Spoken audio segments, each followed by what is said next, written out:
हमारे खुदावंद यीशु की अंजील मुकद्दस मत्ती के मुताबिक उसका 22वां बाब पहली 14 आयत। एक दिन यीशु सरदार काहिनों और कौम के बुजुर्गों से तमसीलों में बात करने लगा और कहा कि आसमान की बादशाही उस बादशाह की मानित है जिसने अपने बेटे की शादी की और अपने गुलामों को भेजा कि बुलाए हुओं को शादी में बुलाएं, लेकिन उन्होंने आना न चाहा।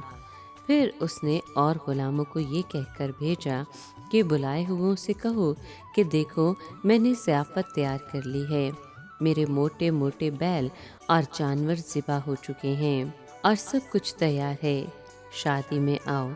मगर वो कुछ खातिर में ना लाए और चल दिए, कोई अपने खेत को, कोई अपनी सौदागरी को, और बाकियों ने उसके गुलामों को पकड़कर उनसे बुरा सलूक किया और मार डाला।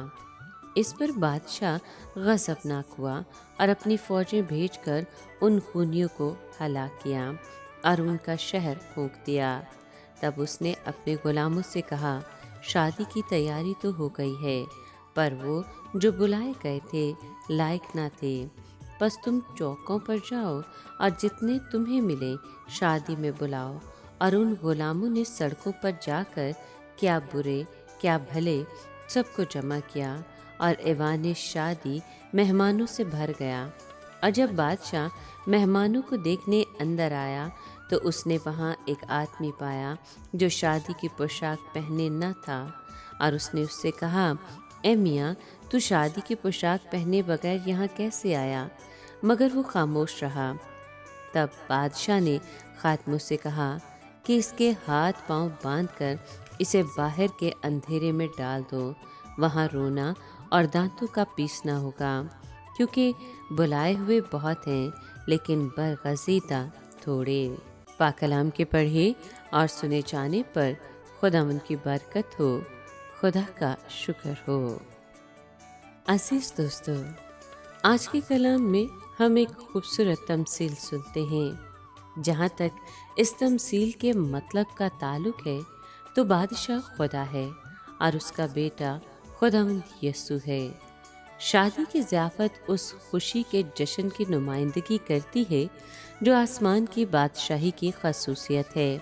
दावत के पहले मरहले में तस्वीर ये है कि यूहन्ना बपतिस्मा देने वाला और 12 शागिर्द बड़ी मेहरबानी से बनी इसराइल को शादी की ज़ियाफ़त में आने की दावत दे रहे हैं, मगर कौम ने दावत कबूल करने से इनकार कर दिया और उन्होंने ना आना चाहा। ये अल्फाज उनके इनकार का नुक्ता अरूज है और सलीब दिए जाने के मौके पर ड्रामाई अंदाज में सामने आते हैं। दावत के दूसरे मरहले में अंजील की उस बशारत की तरफ इशारा है जो यहूदियों को दी गई और जिसका बयान अमाल की किताब में है। बास लोगों ने इस पैगाम की तहकीर की, बासों ने बशारत सुनाने वालों पर जुल्म और तशद्दुद किया, बल्कि अक्सर रसूलों को शहीद किया गया। बादशाह बजा तौर पर बनी इसराइल से नाराज़ हुआ। उसने अपना लश्कर यानी तितस और रोमी लश्कर को भेजा।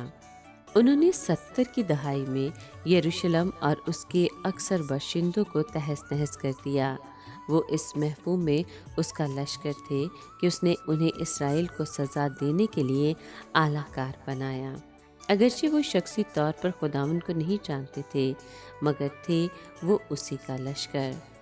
अब इसराइल कौमी लिहाज से बरतरफ किया हुआ है और अंजील गैर कौमों के पास जाती है। इनमें नेकोबद यानी इज़्ज़त और एहतराम के हर दर्जे और तबके के लोग शामिल हैं, लेकिन जितने लोग मसीह के पास आते हैं उनकी हकीकत और खलूस को फ़र्दन फ़र्दन जांचा जाता है। शादी के लिबास के बगैर शख्स वो फ़र्द है जो दावा तो करता है कि मैं ज़ियाफ़त के लिए तैयार हूँ, मगर वो कभी खुदावंद यीशु के वसीले से खुदा की रास्तबाजी से मुलव्वस नहीं हुआ। दरअसल जो शख्स शादी का लिबास पहने हुए नहीं, उसके लिए कोई उज़र न था, न अब है।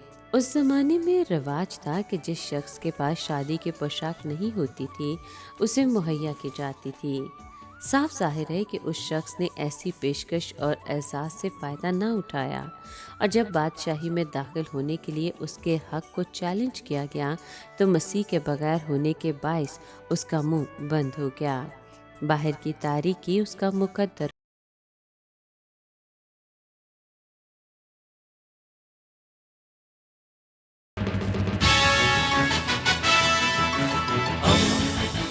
دوستی کا پیمبر، ریڈیو ویریتاس ایشیا۔